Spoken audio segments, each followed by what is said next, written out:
क्या इजराइल की मोसाद ने ईरान के कलेजे में एक बार फिर से अपना कोई जासूस एली कोहेन जैसा उतारा, जिसकी खामोश मुखबरी ने इजराइल को वो जानकारी, वो खौफनाक ताकत दी कि उसने एक झटके में कुछ ही मिसाइलों से ईरान के सर्वोच्च नेता और अपने सबसे बड़े दुश्मन अयातुल्लाह अली खामनेई, उनके खानदान और उनकी फौज के सारे खूंखार जनरलों को नामो निशान मिटा दिया।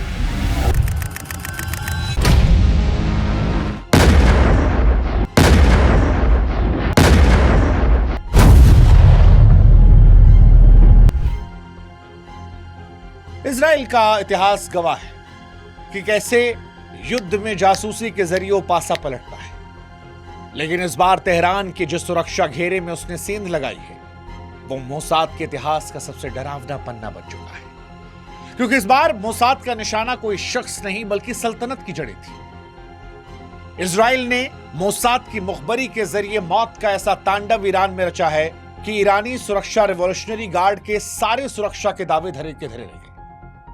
और यह दुनिया को हैरान नहीं कर रहा है, क्योंकि मोसाद को जानने वाले जानते हैं कि मोसाद के जासूसों की पकड़ उसके दुश्मन के बेडरूम तक होती है, और इस बात को ईरानी खुद भी मानते रहे। कई साल पहले ईरान के पूर्व राष्ट्रपति अहमदीनेजाद ने माना था कि जब उन्होंने इजरायली जासूसों को पकड़ने वाली टीम को बनाया था तो उसका मुखिया बाद में मोसाद का एजेंट निकला था, और इसीलिए शायद खामनेई अपने पूरे कुनबे के समेत मिटा दिए गए। उनका सुरक्षा घेरा, उनकी फौज सब जानते थे कि उन पर हमला हो सकता है, लेकिन कोई उन्हें नहीं बचा पाया, क्योंकि रक्षक ही भक्षक बन जाए तो कौन जान बचा सकता है। और इसीलिए सवाल यह है कि क्या यह गद्दारी थी जिसकी वजह से खामनेई मारे गए? क्या यह गद्दारी पैसों के लिए थी, या मोसाद ने अपनों को ही अपनों के खिलाफ खड़ा कर दिया था, या मोसाद का कोई इंसान यहां प्लांट किया गया था?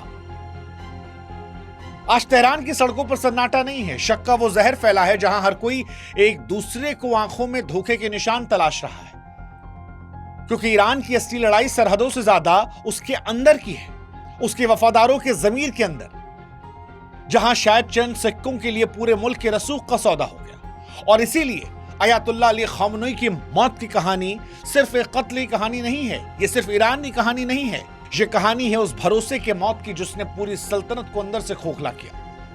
क्योंकि इजराइल की असली ताकत उसकी मिसाइल में नहीं है, उन खामोश आंखों में है जो दुश्मन के पलक झपकने से पहले उसके अगले कदम को झांक लेती है। और आज उसी गद्दारी का हम जिक्र करने वाले हैं। नमस्कार, मैं हूं शुभांकर मिश्रा। अयातुल्लाह अली खामनेई अब इस दुनिया में नहीं है। उनकी मौत की खबर बताते हुए ईरान में टीवी एंकर्स फपक फपक कर रो रहे हैं। जैसे यह खबर दिन में आगे बढ़ रही है, दुनिया भर में लोग अली खामनेई के नाम पर प्रोटेस्ट करने बाहर निकल रहे हैं। दुनिया के कई हिस्सों में लोग रोते हुए नजर आ रहे हैं, कहीं कहीं जश्न भी मनाया जा रहा है। लेकिन सवाल यह है कि जब सबको पता था जान पर खतरा है, तो फिर पहले ही दिन अटैक में खामनेई जैसे बड़े आदमी की मौत कैसे हो जाती है? क्या इजराइल ने एली कोहेन जैसे फिर किसी जासूस को प्लांट किया था? इजराइल ईरान वर्सेस अमेरिका का युद्ध अब चरम पर है। अगले 24 घंटे बहुत अहम रहने वाले हैं। लगातार खबरें अपडेट होने वाली हैं। हमारी आपसे गुजारिश है कि हमारे व्हाट्सएप चैनल से आप जुड़ जाइए, ताकि और खबरें जो है हम आप तक पहुंचाते रहें, आपको अपडेट कराते रहें। लिंक हमने डिस्क्रिप्शन कमेंट सेक्शन में दे रखा है। और अब आपके सवाल का जवाब देखिए। इजराइल के पास दुश्मनों को खत्म करने का अंदाज जो है वो पुराना है। इसकी नींव 60 के दशक में जासूस एली कोहेन ने रखी थी। उस दौर में कोहेन एक अमीर व्यापारी बनकर सीरियाई सरकार के सबसे ऊंचे कमरों और मिलिट्री हेडक्वार्टर तक अपनी पहुंच बनाते हैं। यहां तक कि वो सीरिया के रक्षा मंत्री बनने की रेस में शामिल हो गए थे। सीरियाई फौज के बंकरों के पास छाया के लिए पेड़ लगवाने का उस आदमी ने सुझाव दिया था, जिसे सीरिया की सरकार ने माना। और इन्हीं छाए वाले पेड़ को देखकर इजरायली विमानों ने बाद में सटीक बमबारी की। 1967 का युद्ध जो था उसमें पासा पलट दिया। ये कहानी 67 की थी। आज तेहरान में उसी जासूसी का एक डिजिटल और कहीं ज्यादा खतरनाक रूप देखने को मिल रहा है, क्योंकि इस बार भी जो हमला हुआ है ये रातों रात नहीं हुआ है, ये सब प्लानिंग से हुआ है। पिछले 1 महीने से बात चल रही थी। सालों पहले शायद किसी एजेंट को इजराइल ने प्लांट किया होगा। यह सब कुछ पहले से चल रहा था। जानकारी सटीक थी कि एक छत के नीचे सब बैठेंगे और जैसे वो बैठे, मिसाइल आई, एक साथ सब खत्म। देश की सुरक्षा का हेड खत्म, रक्षा मंत्री खत्म, देश का सर्वोच्च लीडर जो था वो भी खत्म, और ईरान एक रात में लावारिस हो गया। लेकिन ईरान में पहली बार नहीं है, इससे पहले भी 2018 की रात, वो भी रात जो तेहरान कभी भूलेगा नहीं, जब इजराइल के जासूस ने एक साधारण से दिखने वाले गोदाम पर बिजली की तरह गिरे और वहां ईरान के परमाणु कार्यक्रम की टनों भारी फाइल और हजारों सीडियों को चोरी कर लिया था। उस दौर में वो भी हैरान करने वाला मामला था। सुरक्षा के बड़े बड़े दावे किए जा रहे थे और उसी के बीच घर में घुसकर चोरी करना वो इसलिए पॉसिबल था क्योंकि इजराइल के पास उस वक्त भी गुप्त बंकरों के पते मौजूद थे जो केवल मुट्ठी भर खास वफादारों को पता थे। खामनेई की मौत के बाद यह सवाल और गहरा हो गया है कि क्या इस बार भी शिकारी बाहर नहीं बल्कि घर के अंदर बैठा था, क्योंकि जब कोई अपना ही दुश्मन के लिए दरवाजा खोलता है तो सुरक्षा की दीवार चाहे जितनी भी ऊंची क्यों ना हो, वो रेत के महलों की तरह ढह जाती है। हाँ, ईरान जिसकी सुरक्षा का सबसे बड़ा स्तंभ उसकी फौज IRGC, ईरान रिवॉल्यूशनरी गार्ड, ये वो फौज है जहां शामिल होने के लिए केवल बहादुरी काफी नहीं होती है। यहां पर जांच कई पुश्तों की वफादारी की जाती है, उनके खानदान का इतिहास, उनकी सोच, हर कदम पर सालों तक नजर। लेकिन इजराइल की खूंखार साइबर टीम यूनिट 8200 ने इसी फौलादी कवच के अंदर अपने डिजिटल दीमक छोड़ दी, एक वायरस छोड़ दिया, डिजिटल हथियार जिसने मशीनों को तबाह कर दिया।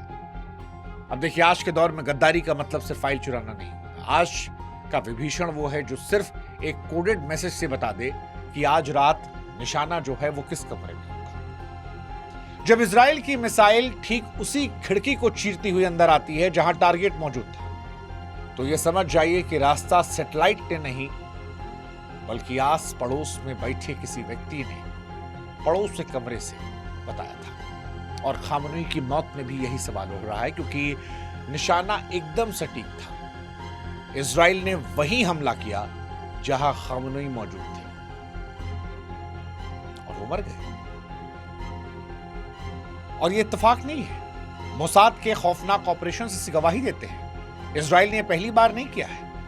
म्यूनिख ओलंपिक में इजरायली एथलीटों की हत्या के बाद मोसाद ने अगले 20 सालों तक दुनिया के कोने कोने में छिपे उन आतंकवादियों को एक एक करके खत्म किया। ऑपरेशन एंटीबे में इजरायली कमांडो ने 4000 किलोमीटर दूर युगांडा के एयरपोर्ट पर उतरकर बंधकों को छुड़ा लिया था, क्योंकि उनके पास उस एयरपोर्ट का ब्लूप्रिंट पहले से मौजूद था, जिसे सालों पहले खुद इजरायली इंजीनियरों ने ही बनाया था। इजराइल की पहुंच सिर्फ सरहदों तक नहीं है, वो दुश्मन की संप्रभुता का मजाक बना देता है। अर्जेंटीना की सड़कों से नाजी अपराधी एडोल्फ आइकमैन को अगवा करना हो या फिर बगदाद और सीरिया के परमाणु सपनों पर उनके घर के अंदर घुसकर मलबे में तब्दील करना, इजराइल ने हर बार यह बताया, यह दिखाया कि उसकी जासूसी तकनीक दुश्मन की सोच से मीलों आगे। इजराइल की जासूसी ने सोवियत रूस के MiG-21 को भी नहीं बख्शा और एक इराकी पायलट के जरिए उसे इजराइल में लैंड करवा लिया। इतिहास चीख चीख कर बताता है कि मोसाद की नजर जहां पड़ जाए वहां दुश्मन का बचना नामुमकिन है। यह सिर्फ जंग नहीं है, यह इजराइल का वो खौफनाक ट्रैक रिकॉर्ड है जो दुश्मन के पसीने छुड़ाता है। और इसका एक बड़ा उदाहरण पेजर धमाके में दिखाई पड़ा था 2024 में। सितंबर 2024 में जब हजारों पेजर एक साथ धमाके हुए तो उस वक्त दुनिया शॉक्ड हो गई थी, रोंगटे खड़े हो गए थे। लेकिन तब यह धमाका नहीं था, वो मोसाद के उस स्पाई नेटवर्क की एक बड़ी कामयाबी थी जिसने खामनेई के सुरक्षा घेरे की धज्जियां उड़ा दी थी। दरअसल जासूसी के डर से खामनेई ने अपने अफसरों को मोबाइल फोन छोड़ने का हुक्म दिया था, लेकिन मोसाद के जासूसों ने उनकी इसी सावधानी को ही मौत का जाल बना दिया। बाजार से आने वाले उन उपकरणों के अंदर विस्फोटक फिट करना और बिना किसी अंदरूनी मुखबरी के क्या यह संभव होता? शायद नहीं। और यही मोसाद का स्पाई वर्ड है। हकीकत यह है कि मोसाद के स्पाइस ने ईरान की सप्लाई चेन के साथ साथ उनके भरोसेमंद दफ्तरों में सेंध लगा दी थी।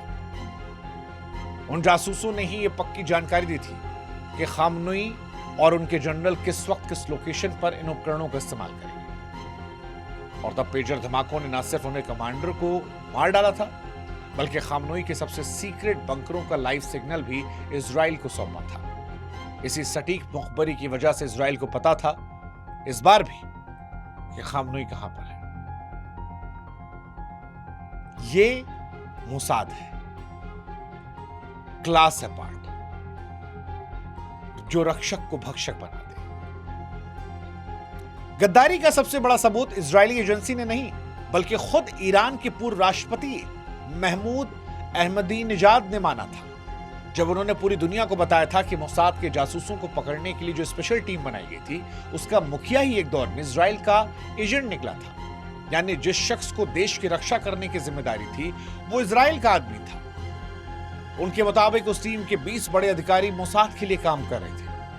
ये वो लोग थे जिनके पास ईरान के परमाणु कार्यक्रम, मिसाइल ठिकानों, वैज्ञानिकों के घरों के पते मौजूद थे। जब खुफिया विभाग के सबसे बड़े लोग बिक चुके हों, तो देश की सुरक्षा केवल कागजों पर रह जाती है। इजरायली अधिकारियों केवल पैसा नहीं, बल्कि विदेशों में आलीशान जिंदगी का भी लालच देता है। इसी अंदरूनी धोखे की वजह से इजराइल की पहुंच खामनोई के सबसे गुप्त बंकरों, दवाइयों और पूरे परिवार के ठिकाने तक थी। और एक मनोवैज्ञानिक युद्ध के जरिए इजराइल ये सब कुछ करता है। दरअसल इजराइल की असली ताकत उसकी मिसाइल से ज्यादा वो मनोवैज्ञानिक दबाव है जो उसने ईरान के अंदर पैदा किया।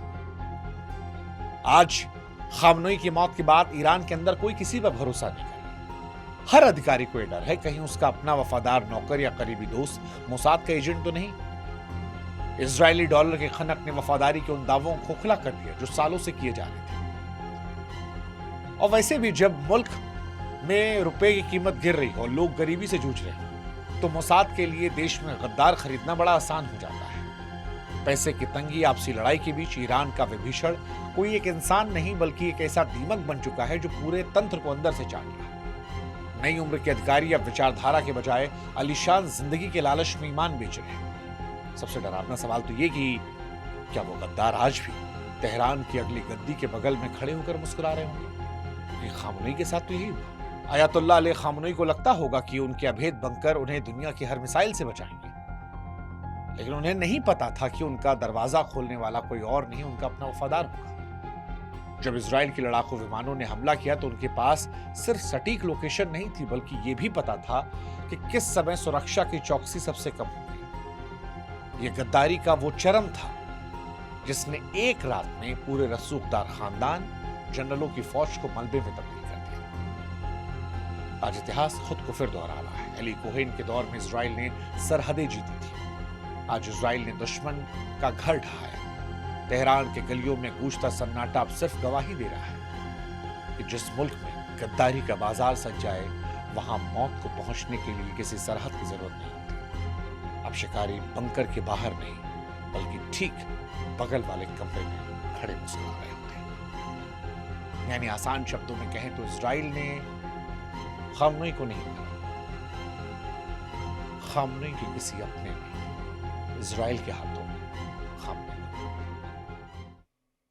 ये मोसाद है, यही युद्ध की सच्ची असली कहानी है।